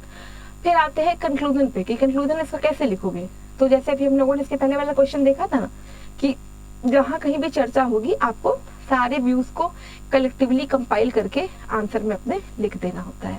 तो क्या आप इस क्वेश्चन का आंसर समझ पाए कि कैसे करना है? ठीक है, तो ये हो गया आपका क्वेश्चन नंबर 2। एक दो क्वेश्चन अभी और देखते हैं।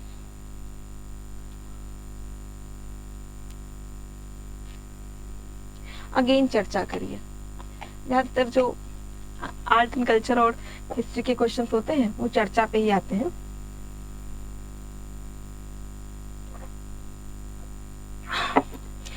फिर से स्टेप बाय स्टेप चलिए। सबसे पहले रीड द क्वेश्चन, पढ़िए सवाल को। कह रहा है रॉक कट वास्तुकला। रॉक कट वास्तुकला, देखिए रॉक कट मतलब क्या था भैया, आपका गुफा वाला, चैत्य विहार, गुफाएं, है ना। एक बार जरा चेक करिएगा कि आपको स्क्रीन ठीक से विजिबल है।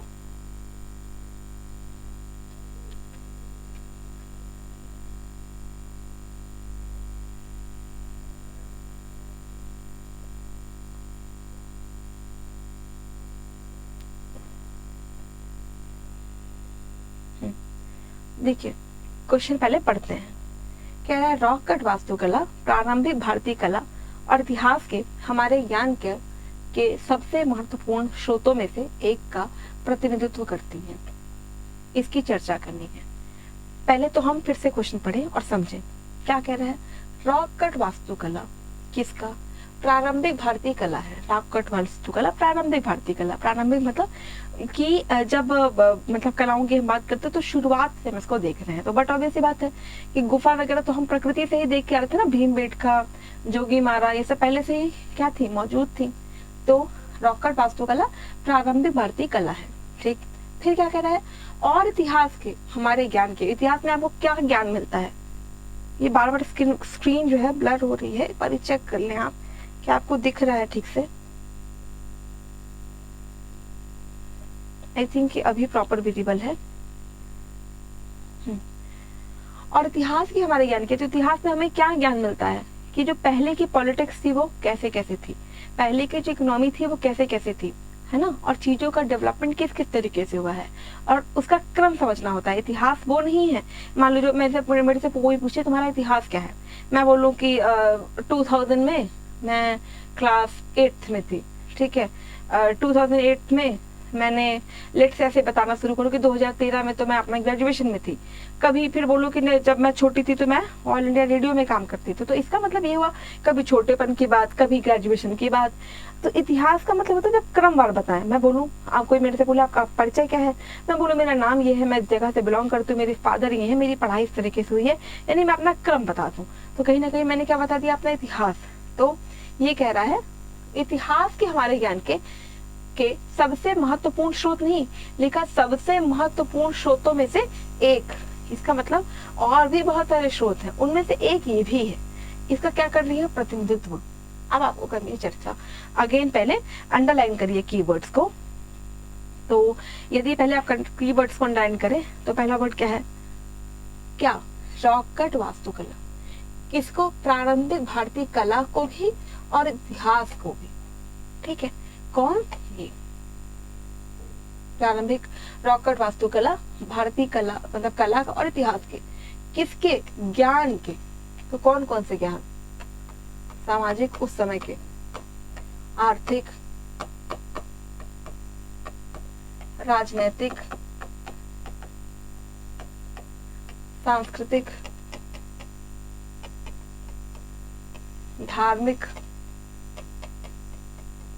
है ना। इतने सारे जो है, पहले तो आप आयाम निकालिए ज्ञान के सबसे महत्वपूर्ण स्रोतों में से एक का, यानी और भी बहुत सारे स्रोत हैं। तो यहाँ पे मुझे कम से कम एक लाइन में बताना होगा कि कला और इतिहास को जानने के और बहुत सारे स्रोत क्या है, जिनमें से ये भी एक है। इसका क्या करती है, प्रतिनिधित्व। अब आपको क्या करनी है, चर्चा। तो पहले जरा मुझे बताओ, आपको सवाल समझ में आया कि पहले आपने क्या किया, क्वेश्चन को पढ़ा, पढ़ने के बाद आपने पहले वर्ड्स को अंडरलाइन कर लिया। अब आते हैं फिर से कि पॉइंटर्स में लिखें या पैराग्राफ में। तो अगेन क्योंकि चर्चा वाला सवाल है, अच्छा होगा कि यदि आप पॉइंटर्स में लिखें तो ज्यादा अच्छा होगा। ठीक, अब फिर से अपनी बात वहीं पे आ गई कि शुरू करें तो क्या करें, कैसे शुरू करें, फिर से उस तरह से तोड़िए। अभी आप प्रैक्टिस मोड में हैं, हम और आप प्रैक्टिस कर रहे हैं, तो टाइम लगेगा बहुत आंसर लिखने में, बट दैट्स ओके। देखिए ये आपका जो टाइम लग रहा है, बिल्कुल भी मत सोचिएगा कि हमारा आज टाइम वेस्ट हो गया, हमने एक ही आंसर लिखा। See this is not waste, this is invest. आप वेस्ट नहीं कर रहे हैं, आप इन्वेस्ट कर रहे हैं। ठीक, तो जितना यहाँ पे तैयारी करोगे उतना वहाँ पे आसानी होगी, मतलब उतना आंसर, मेन आंसर में लिखने में आसानी। तो पहले आपको इंट्रोडक्शन करना है, फिर मेन बॉडी और फिर कंक्लूजन। फिर वही बात, इंट्रोडक्शन कैसे करें, परिभाषित कर दीजिए। किसको परिभाषित करें, भारतीय कला इतिहास को करें, रॉक कट वास्तुकला को करें? तो क्योंकि इस क्वेश्चन में जो प्रोमिनेंट है वो है भारतीय मतलब रॉक कट वास्तुकला। तो आप एक लाइन बताइए, रॉक कट वास्तुकला से आप क्या समझते हैं? यानी रॉक को कट करना। यहाँ पे हम ये बता सकते हैं कि क्योंकि यहाँ पे इतिहास की बात की जा रही है, कैसे लिख सकते हैं? पुरातात्विक अवशेष ये बताते हैं कि एकाश्म पत्थरों को काटकर भारत में जो निर्माण प्रक्रिया है वो चालू की गई, प्रारंभ की गई, और इसे ही रॉक कट वास्तुकला या शिला जो है कट वास्तुकला का नाम दिया गया। ठीक, ऐसे भी लिख सकते हैं, यद्यपि भारतीय कला और इतिहास अपने आप में कई सारी चीजों को संजोए हुए है, जिसके द्वारा हमें तत्कालीन समय का पता चलता है। ऐसे में यदि भारतीय रॉक कट वास्तुकला की बात करें तो ये वो कला है जिससे इसको एकाश पत्थर को काटा जाता है, और इनके द्वारा भी जो, क्योंकि इसमें क्या है ना, एक का प्रतिनिधित्व करती है महत्वपूर्ण सूत्र, और एक की से मतलब सबसे महत्वपूर्ण सूत्रों में से एक का प्रतिनिधित्व करती है। तो अच्छा होगा कि इसमें आप ये भी बता दें कि हाँ बहुत सारे स्रोत हैं, जैसे चित्रकला, जैसे तत्कालीन मंदिर, तत्कालीन इंडो इस्लामिक साहित्य या तत्कालीन संगीत, है ना, बहुत सारी चीजें हैं जिनमें से रॉक कट वास्तुकला भी एक है। ठीक है, तो ऐसे करके भी आप अपनी बातें शुरू कर सकते हैं। तो मेरे ख्याल में आप इंट्रोडक्शन समझ पा रहे होंगे, या तो आप रॉक कट वास्तुकला को परिभाषित करिएगा, और या फिर जो है इसको इस तरीके से मतलब रिप्रेजेंट कर दीजिएगा, ये भी है, ये भी है, ये भी है, इस तरीके से भी अपनी बात बताएं। या ऐसे कर सकते हो कि मान लो प्रारंभिक भारतीय कला और इतिहास के हमारे ज्ञान के सबसे महत्वपूर्ण स्रोतों में से एक है, तो आप इस बात को ऐसे भी शुरू कर सकते हैं कि इतिहास को जानना ही क्यों है, इतिहास का ज्ञान लेना ही क्यों है। तो यहाँ पे आप मतलब किसी कोड से, जैसे मैंने आपसे कहा था ना, डेटा से भी शुरू कर सकते हैं। तो आप यहाँ पे लिख सकते हैं कि मुझे थिंकर का नाम भूल रहा है, अगर आपको थिंकर का नाम याद आएगा तो मेरे को कमेंट में बताइएगा, जिसमें थिंकर ये बोलता है कि जो तत्कालीन राजनीति है वो आज का इतिहास है, और जो आज की राजनीति होगी वो आने वाले समय का इतिहास होगी। ऐसे में यदि मैं तब की राजनीति को समझ लूं तो मुझे आज की राजनीति को समझना आसान हो जाएगा। तो आप यहाँ पे भी शुरू कर सकते हैं कि इतिहास का ज्ञान वर्तमान में बहुत प्रासंगिक है। यदि हम एक्स थिंकर के शब्दों में कहें तो तत्कालीन या आज का इतिहास तत्कालीन समय की राजनीति को दर्शाता है। यानी यदि अभी राजनीति में जो भी चेंजेस करने होंगे, राजनीति में जिस तरह की भी व्यवस्थाएं चलानी होंगी, उसमें तत्कालीन इतिहास महत्वपूर्ण है। इस तरह से भी आप अपनी बात शुरू कर सकते हैं। एनेक्डोट बना के भी कर सकते हैं कि क्या कहते हैं, आप ऐसे लिख सकते हैं कि जापान से आए हुए कुछ बौद्ध अनुयायी जब अजंता गुफाओं में गए तो वो देख के हतप्रभ रह गए कि अरे ये अपने आप में कितना सुंदर नमूना है, जैसे यहाँ पे चित्रकला, मूर्तिकला, वास्तुकला अपने आप में बहुत सारी चीजों को समेटे हुए है। ऐसे में उन्होंने अजंता के रॉक कट का अध्ययन किया, और उन्होंने देखा कि एकाश्म पत्थर को ही रॉक मतलब काट करके बनाया गया। ये एनेक्डोट है, यहाँ पे छोटी सी लघु कथा बनानी है। अब ये नहीं कि पूरे आंसर में लघु कथा ही आपकी चल रही है, मतलब एक दो लाइन में आप अपनी लघु कथा को विराम दे दीजिएगा, इंट्रोडक्शन नहीं। फिर आते हैं मेन बॉडी पे। मेन बॉडी में आप देखो रॉक कट के बारे में आपको क्या क्या पता है, जितना पता है उसको हैफेजल वे में पहले लिख लो। रॉक कट में क्या था, एक ही पत्थर को काट के बहुत सारा मतलब तराशा गया था। इसमें जैसे अजंता की गुफा आपको याद होगा, फिर हमने याद किया था, पढ़ा भी था कि भीमबेटका में बनाया किसी ने नहीं है, प्राकृतिक गुफा थी जहाँ पे कहीं ना कहीं क्या था कि जो मानव मीजोलिथिक टाइम की पेंटिंग है वो सब मिली है। फिर हमने देखा था आने वाले समय में धीरे धीरे फिर बुद्ध लोगों ने चैत्य और विहार बनाए थे। चैत्य वो जगह थी जहाँ पे पूजा होती थी, स्तूप बना होता था। विहार वो थी जहाँ पे ये लोग रहा करते थे। फिर जैनियों के लिए कई सारे स्तूप बनी। फिर हमने देखा था बराबर की जो गुफा है वो सबसे पुरानी रॉक कट वास्तुकला है। फिर हमने देखा था, इसमें जितने भी आपको एग्जाम्पल याद आ रहे हों, बाराबर आ गया, फिर बहिका, बड़िका, गोपिका जो मौर्यों ने बनवाई थी, आजीविकों को दान दी थी, अशोक ने इस समय पे बहुत काम किया है। ठीक, तो जो भी आपको टिटबिट्स याद आ रहे हैं आप एक जगह पे लिख लो। फिर आप इसमें क्या करो कि जैसे इंट्रोडक्शन खत्म हो जाए और आप मेन बॉडी पे जाएं, तो वहाँ पे आप एक दो लाइन में बस ये समझा दें कि अच्छा आप मेन बॉडी पे जा रहे हैं। तो वहाँ पे आप लिख सकते हैं रॉक कट वास्तुकला की कुछ रॉक कट वास्तुकला इतिहास के कई मुद्दों पर प्रकाश डालती हैं, जिनमें से कुछ जो बिंदु हैं वो निम्नलिखित हैं। और उसको आप मतलब जो जो आपको पता है ना, उसको क्रोनोलॉजिकल वे में ऑर्डर में लगा के उसको 1 बाय 1 लिख दीजिए। फिर आता है कंक्लूड करना। अगेन क्वेश्चन जो है आपका चर्चा का है, तो कंक्लूड आप क्या करेंगे, समराइज्ड वे में लिख लीजिए, तो कंक्लूजन अपने आप हो जाएगा। तो क्या आप मेरे ख्याल में बात समझ पा रहे होंगे कि एक्चुअली में आपको इस तरह के क्वेश्चंस का टैकल कैसे करना होता है। देखो अब हम लोगों ने चर्चा कर दी है तो कि आपको लिखना कैसे। ये वाली जो पीपीटी है क्लास के थोड़ा देरी से, मान लीजिए बहुत ज्यादा देरी होगी तो कल तक आपके ग्रुप पे मतलब वीडियो लिंक के डिस्क्रिप्शन में अटैच्ड रहेगी, वहाँ पे आपको क्वेश्चंस मिल जाएंगे। या तो वहां से आप लेके इस क्वेश्चन को लिख लीजिएगा, नहीं तो अभी आप स्क्रीनशॉट ले लीजिए सवालों के और एक बार आप लिखने की कोशिश करिएगा। ठीक, इसमें एक्स्ट्रा पढ़ के मत लिखिएगा, ये नहीं कि गूगल कर करके बहुत अच्छे अच्छे आंसर लिख दे रहे हैं। ठीक है, फिर वही बात कहेंगे कि यहाँ पे इनको आईएएस ऑफिसर्स चाहिए, और आईएएस ऑफिसर्स वो होते हैं जिनके पास संसाधन बहुत सीमित होते हैं, और उन सीमित संसाधनों में ही उन्हें गवर्नमेंट की वो सारी आवश्यकताएं पूरी करनी होती हैं। इसीलिए ये नहीं है कि आपको खूब चोल कला और खूब वास्तुकला बहुत अच्छे से पता हो। हाँ, एटलीस्ट जो मेजर जानकारी है वो आपके पास होनी चाहिए, और उसी क्रम में कैसे लिखना है, मतलब कैसे उतनी ही बातों को डिप्लोमेटिकली वे में साउंड तरीके से लिखना है, ये इसी का पूरा गेम होता है। ठीक, तो ये थर्ड क्वेश्चन था। इसके बाद जरा अगले क्वेश्चन पे मूव करते हैं।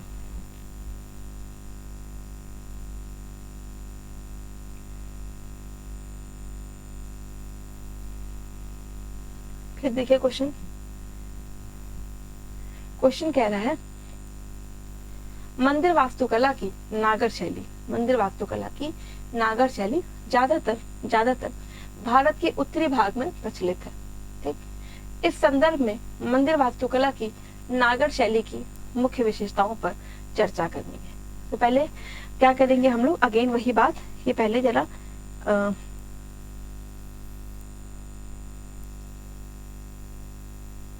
कीवर्ड्स को अंडरलाइन करते हैं।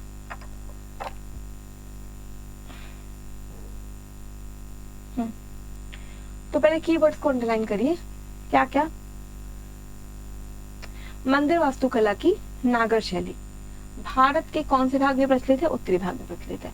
देखो तो इसमें एक चीज और याद रखिएगा, कई लोग ये भी गलती करते हैं कि क्वेश्चन की लाइन को उठा के आंसर में लिखने लगते हैं। जो क्वेश्चन मिलेगा पहले लिखे, मतलब वही फिर से लिखेंगे, मंदिर वास्तुकला की नागर शैली भारत के उत्तरी भाग में प्रचलित है। अरे ये तो क्वेश्चन खुद ही कह रहा है, ये थोड़ी आपको बताना है। जो आप वो तो क्वेश्चन को पता ही है, क्वेश्चन मार्क थोड़ी लगा, प्रचलित है क्वेश्चन मार्क तो नहीं लगा, पूर्ण विराम लगा, मतलब क्वेश्चन इस बात को अफर्म कर रहा है।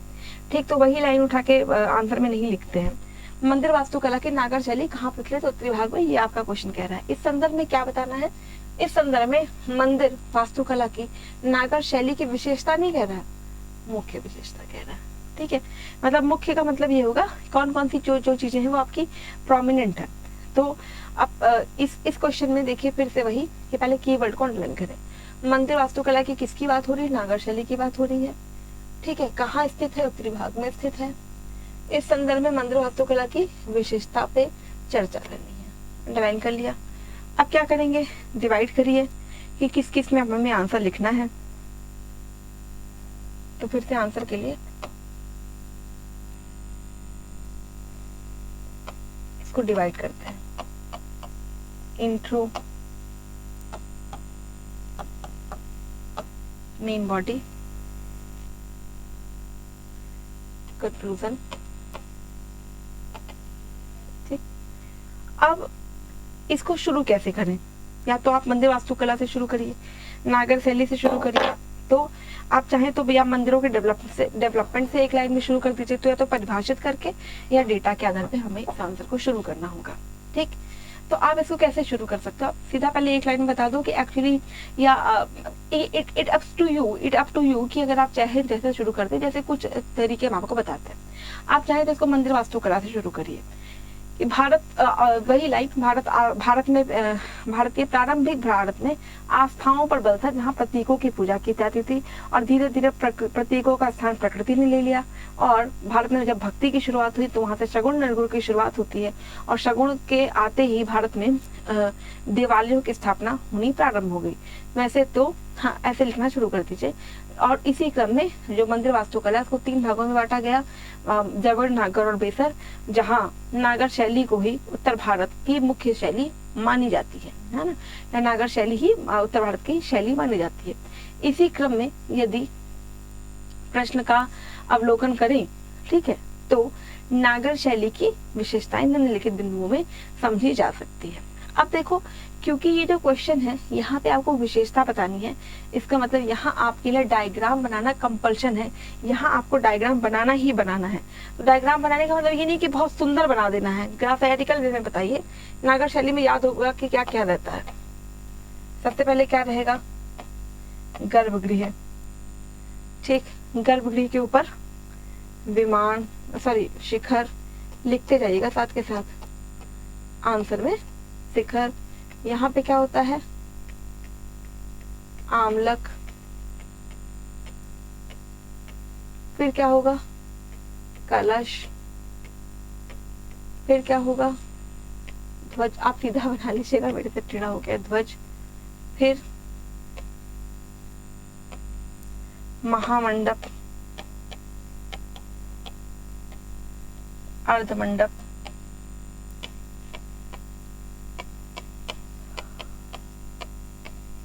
फिर होगा नृत्य मंडप। अब इसमें छोटे छोटे मंदिर और बने होते हैं और इसी वजह से इन मंदिरों को हम पंचायतन भी कहते हैं। तो आप लिखेंगे पंचायतन, 1 2 3 4 4 और मंदिर बने हैं। तो इसका जो ये डायग्राम है ये आपका मेन बॉडी में बनेगा। अब आप लिखेंगे ऐसे में नागर मंदिरों की कुछ विशेषताओं को निम्नलिखित बिंदुओं में समझा जा सकता है। तो आप इसमें शुरुआत करने के लिए, जैसे ज्यादातर लोग विशेषता बताएंगे पॉइंट ऑफ में कि यहाँ पे गर्भगृह है, यहाँ पे विमान है। आप थोड़ा सा, यहाँ पे शिखर है, यहाँ पे थोड़ा सा पॉलिटिकल, इकोनॉमिकल और कल्चरल जो टच है वो भी जरूर आंसर में दीजिएगा। याद होगा हम लोगों ने इस बात की चर्चा भी की थी कि जो मंदिर है उस समय की राजनीति को भी प्रदर्शित करते थे, मंदिर जो है उस समय की धर्म व्यवस्था को भी जो है प्रदर्शित करते थे। तो आप ना अपने आंसर में पहले तो लिखिएगा नागर मंदिर की निम्नलिखित विशेषताएं हैं। उसमें जैसे जो है मंदिर में गर्भगृह होता है, जो मुख्य देवता का स्थान होता है, मुख्य देवता के ही ठीक ऊपर शिखर बनाया जाता है, ठीक है। आप यहाँ पे इस तरह से भी बताएंगे कि कहीं ना कहीं जो तत्कालीन मंदिर व्यवस्था है वो सामंती प्रथा को भी दर्शाती है, तत्कालीन राजनीति को भी दिखाती हुई मानी जाती है। इन्हें लिखेंगे मानते हैं, लिखेंगे मानी जाती है। शब्दों पे विशेष ध्यान रखिए, एक एक शब्द बहुत चुन चुन के, बहुत डिप्लोमेटिकली, ठीक है। जैसे क्योंकि मंदिर के चारों कोनों पर छोटे छोटे मंदिर बनाए जाते थे जिनको पंचायतन शैली कहा जाता था, जिसका अर्थ ये होता था कि यहाँ पे राजत्व में देवत्व को स्थापित किया जा रहा था। इसमें ऐसा माना जा रहा था कि जिस प्रकार प्रजा सामंत के द्वारा राजा को कर पहुंचाती है, फिर भी उसमें सुप्रीम हमेशा राजा, या उसमें जो वैभवशाली वो हमेशा राजा बना होता है। उसी तरीके से पंचायतन शैलियों ने ये प्रदर्शित किया कि आप किसी भी मार्ग से आए हैं, लेकिन अल्टीमेटली आपको या अंतिम रूप से गर्भगृह में बैठा हुआ देवता ही मुख्य है। तो ये कहीं ना कहीं सामंती शैली को बता रहा है, ठीक। फिर आप इसमें लिखेंगे कि क्योंकि जो मंदिर है वो कई जो मंदिरों का जो विकास हुआ है वो कई राजवंशों में हुआ, जैसे कलिंगा है ना, खजुराहो, इस तरह से। इसका मतलब क्योंकि इसको राज प्रश्रय भी प्राप्त था, लोगों ने भी ध्यान दिया। इसका मतलब जिससे यह निष्कर्ष भी निकलता है कि तत्कालीन राजाओं ने अपनी राजनीति को सुदृढ़ और प्रगाढ़ करने के लिए कहीं ना कहीं मंदिर निर्माणों पर बल दिया। फिर हम ये भी लिखेंगे कि उस समय के जो मंदिर हैं उसमें जो डिस्कशन से, मतलब जो चर्चाएं हुआ करती थी, चाहे वो धर्म संबंधी हो, चाहे वो राजनीति संबंधी हो, चाहे अर्थ संबंधी हो, तो वहां पे ये सारी चर्चाएं मिलती थी। यानी मंदिर तत्कालीन लोकतंत्र का भी प्रतिनिधित्व करते थे। मतलब आप वो तो लिखेंगे कि इसमें शिखर मिलता है, इसमें आमलक मिलता है, इसमें कलश मिलता है। आप ना थोड़ा सा एनालिटिकल वे में भी अपनी बातों को जरूर बताएं, जरूर बताएं कि मतलब हम ये भी सोचते हैं, हम इस लेवल तक सोचते हैं, ठीक। जैसे आप इसमें क्योंकि मुख्य विशेषता पे ही है तो आप लिखें कि जहाँ एक और द्रविड़ मंदिरों में वाहन बनाना मुख्य विशेषता रही, वहीं नागर मंदिरों में वाहनों का अभाव देखा जाता है। यहाँ पे आप एक दो चीजें और द्रविड़ से कंपेयर कर दे तो और अच्छे नंबर मिलेंगे। जैसे आप इसमें ये लिख सकते हैं कि द्रविड़ मंदिरों की सबसे खास बात रही गोपुरम, और धीरे धीरे वहां पे गोपुरम जिसका अर्थ होता है प्रवेश द्वार, क्योंकि द्रविड़ मंदिरों में प्रवेश द्वार कई बार शिखर से भी ऊंचे बनाए गए दिखाई देते हैं। परंतु वहीं नागर मंदिरों की बात करें तो वहां पे जो प्रवेश द्वार थे वो हो भी सकते थे, वो नहीं भी हो सकते थे। यदि हम द्रविड़ मंदिरों की बात करें तो उसे सीधा जमीन से या थोड़ा ही बेस बना के बनाया जाता था। वहीं नागर मंदिरों को एक सुदृढ़ जो बेस है उसको बना के ही बनाया गया, चबूतरा बना के बनाया गया, जिसको जागती कहा गया। कई जगह पर जो मंदिर है वो तत्कालीन संस्कृति को भी मतलब प्रदर्शित करते हैं, जहाँ पे कुछ विद्वानों का ये भी मत है कि जो नृत्य मंडप है वहां से कलिंग शैली में देवदासी प्रथा का भी इमर्जेंस हुआ। ठीक, देवदासी प्रथा ये वो प्रथा है जिसमें लोग अपनी पुत्नियों की शादी मंदिर में बैठे गर्भगृह के देवता से कर देते थे, जो उस समय की राजसी व्यवस्था को भी प्रदर्शित करता था, जहां राजा अपने साम्राज्य के विस्तार के लिए न केवल युद्ध लड़ते थे बल्कि शादी विवाह भी किया करते थे। ऐसे में एक एक राजा की बहुत सारी रानियां भी हुआ करती थी। राइट, तो आप बहुत सारी विशेषताओं को उसमें बताएं, मतलब एटलीस्ट जो जो आपको पता है वो सब बताएं। ठीक है, जैसे आप इसमें थोड़ा सा रीजनल वेरिएशन भी देंगे, जहाँ एक और कलिंग मंदिरों में की खास बात रही कि वहां पे मंदिर की बाहरी दीवारों पर कामोत्तेजक मूर्तियां बनाई गई, जिसका मतलब ये था कि एक बार मंदिर में प्रवेश करने के बाद जो मन के विकार हैं, काम क्रोध मद लोभ, वो मंदिर के बाहर ही छूट जाए। वहीं यदि आप खजुराहो मंदिरों की बात करें तो वहां पे आप लिखेंगे कि यहाँ पे गुलाबी रंग के पत्थरों का यूज हुआ। ठीक, आप लिखेंगे नागर मंदिर वैसे तो लगभग हर जगह समान है पर उनमें कुछ कुछ अंतर देखा गया, तो उसमें आप थोड़ा बहुत बता दें कि भाई कलिंगा वाले में ये है। आप चाहे उसमें कुछ कुछ करंट अफेयर जोड़ दें कि अभी हाल ही में बना नागर मंदिर शैली में बना हुआ कोणार्क का मंदिर ध्वस्त होता जा रहा है, खराब होता जा रहा है। ठीक, जिसको बचाने के लिए सरकार अपने प्रयास लगातार बढ़ा रही है।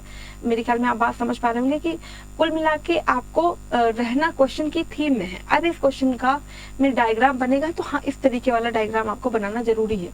ये क्वेश्चन की रिक्वायरमेंट ही है कि आपको यहाँ पर डायग्राम बनाए ही बनाए, ताकि आपको ज्यादा अच्छे नंबर मिले।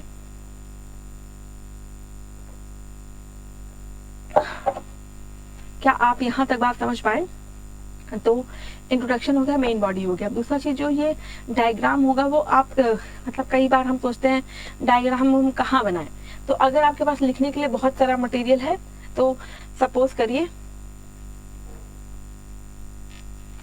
कि ये आपका पेज है,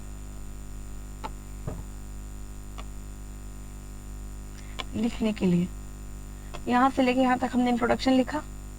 अब हम मेन बॉडी लिख रहे हैं तो यहीं पे साइड में डायग्राम बनाइए और लिखते भी जाइए। अब मान लो आपके पास लिखने के लिए बहुत कम स्टफ है, ज्यादा पता नहीं है,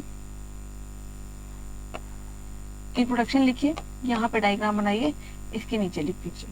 ठीक है, तो इट्स अप टू यू कि उस समय आपको देख के, क्वेश्चन देख के क्या लग रहा है, उसी के अकॉर्डिंग आप इसमें डिसीजन लेंगे। फिर इस क्वेश्चन का क्या कहते हैं, चर्चा करनी है तो कंक्लूजन भी कैसे लिखेंगे कि सारे पॉइंट्स को समराइज कर दीजिए और कंक्लूजन हो जाएगा। जैसे नागर मंदिर अभी भी बहुत प्रासंगिक है, ये वो करके आप अपना कंक्लूजन कर दें, जिससे कि सारी बात 1 2 3 लाइन में कंपाइल हो जाए। कितना बड़ा जो है कंक्लूजन रखेंगे तो यहाँ पे ये डिपेंड करेगा इनकी क्या कहते हैं, क्वेश्चन कितने वर्ड्स में पूछा गया। अगर 250 वर्ड्स में है तो 150 जो वर्ड्स होंगे वो मेन बॉडी के रखिए, 75 और 75 कंक्लूजन और इंट्रोडक्शन के। अब इस क्वेश्चन में आपका जो इंट्रोडक्शन है वो कंक्लूजन से ज्यादा महत्व रख रहा है, तो यहाँ पे आप ये भी कर सकते हैं कि एक तरफ जो है कंक्लूजन से ज्यादा है तो आप 100 वर्ड का इंट्रोडक्शन कर दीजिए और 50 वर्ड का कंक्लूजन रख लीजिए, तो इट्स अप टू यू। लेकिन मेन बॉडी के लिए इसमें भी आप पॉइंटर्स में आंसर लिखे तो ज्यादा अच्छे नंबर मिलेंगे। पॉइंटर्स या मैं कहूँ कि आपका पैराग्राफ और पॉइंटर्स दोनों का अमलगमेशन रखिएगा। ठीक, जैसे इंट्रोडक्शन आपने पैराग्राफ में किया, फिर उसके बाद पॉइंटर्स में मेन बॉडी लिखी, फिर से कंक्लूजन में आप आ जाइए अपने पैराग्राफ या पैसेज वाले वे में। ठीक है, तो दोनों का अमलगमेशन रखिए। ठीक, अब जरा एक और क्वेश्चन देखते हैं।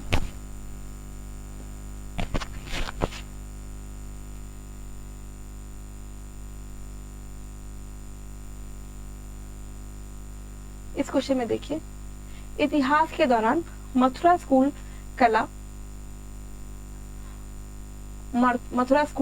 यहाँ पे और गलत लिखा गया है।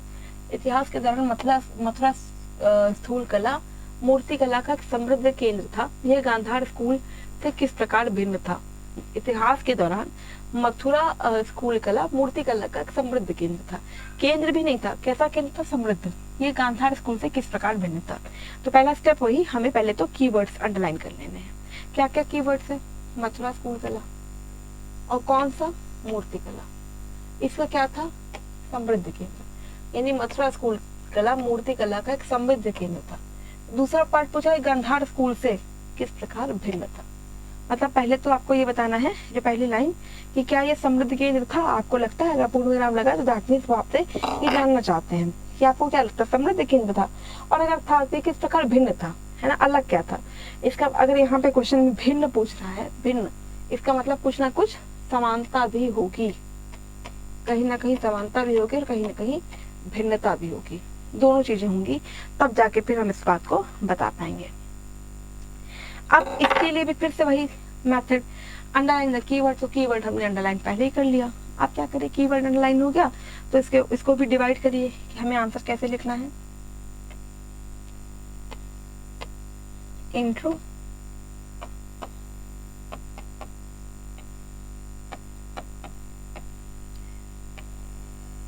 सारा खेल इसी का होता है, शुरुआत अपने आंसर की कैसे करें। ठीक, अब इंट्रो में आप चाहें तो मथुरा स्कूल कला से भी शुरू कर सकते हैं, आप चाहें तो मूर्ति कला से भी कर सकते हैं, है ना, कि मूर्तियां क्यों बनाई गई। तो यदि आपको मथुरा स्कूल कला से शुरू करना है तो भी, या मूर्ति कला से करना है तो भी, और क्योंकि अगले ही पार्ट में गांधार स्कूल के बारे में बात हो रही है तो दोनों से एक साथ शुरू कर सकते हैं। तो या समानता से भी शुरू कर सकते हैं। जैसे कुछ एग्जाम्पल हम समझे, आप ऐसे लिख सकते हैं, भारत में मूर्ति कलाओं की शुरुआत वैसे हड़प्पा सभ्यता से ही देखी जाती है। ठीक है, यदि मूर्तियों की बात करें तो ये वो स्वरूप है जिससे सामाजिक जीवन के का एक सामाजिक ताने बाने का समझ बन पाती है, ताने बाने की समझ बन पाती है। यस, ऐसे में यदि गांधार एवं मथुरा कलाओं की को समझे तो गांधार मूर्ति कला का विकास पूर्व में ही हो चुका था। ठीक है, ऐसे कर सकते हैं। और दोनों ही विषयों में जो बुद्ध सब्जेक्ट जो विषय हैं, दोनों ही मूर्ति कलाओं में बुद्ध विषय के रूप में रखे गए। जो दोनों का कोर आइडिया था, सेंट्रल थीम था, वो था बुद्ध। ऐसे भी शुरू कर सकते हैं। आप दूसरे तरीके से शुरू कर सकते हैं मथुरा कला से, कि मथुरा मूर्ति कला में बुद्ध, वैसे तो बुद्ध एक महत्वपूर्ण विषय रखते हैं, परंतु मथुरा मूर्ति कला सिर्फ और सिर्फ बुद्ध पर केंद्रित ना होकर अन्य धर्मों का भी अमलगमेशन अपने में कर रही थी। इसके साथ साथ लोक जीवन का भी अमलगमेशन कर रही थी। यहाँ से भी शुरू कर सकते हैं, या आप इधर मूर्ति पे आ जाएं कि भारत में यदि मूर्ति कलाओं को देखें तो इससे सामाजिक, आर्थिक, राजनीतिक चीजों की, मूल्यों की एक अच्छी समझ प्राप्त होती है। जैसे इसकी शुरुआत हड़प्पा में कांसे की मूर्ति की, जोगी की मूर्ति से चलते चलते गांधार और मथुरा कला तक समझी जा सकती है। यदि मथुरा कला की मूर्तियों की बात करें तो इसकी निम्नलिखित विशेषताएं हैं। आप लिखिए मथुरा मूर्ति कला में क्या क्या विशेषता है। जैसे आप लिखेंगे इसमें लाल बलुआ पत्थरों का यूज किया गया। इनको जो आपको पॉइंट्स पता है वो पहले लिख लो एक जगह, हैफिजर्ड वे में, कि पहले इसमें मतलब उनको काटा गया, फिर उनको तराशा गया, है ना, क्योंकि वो लाल बलुआ पत्थर से थे तो वो जो मिट्टी होती है वो चिकनी होती है, ऐसे में उसको जो है काटना आसान होता है। फिर आप लिखेंगे इसमें बुद्ध की मूर्तियां बनी, हाँ, बुद्ध में आध्यात्मिकता पर बल दिया गया। यदि गांधार स्कूल से मथुरा स्कूल की तुलना कराई जाए तो हम निम्नलिखित बिंदु पाते हैं। तो इस क्वेश्चन में या तो आप पॉइंटर्स में लिखें ऐसे करके कि गांधार में ये है, मथुरा में ये है, मतलब एक ही लाइन में गांधार मथुरा, या तो आप लिखेंगे निम्नलिखित चार्ट में देखी जा सकती है, और चार्ट में आप ऐसे बना दो,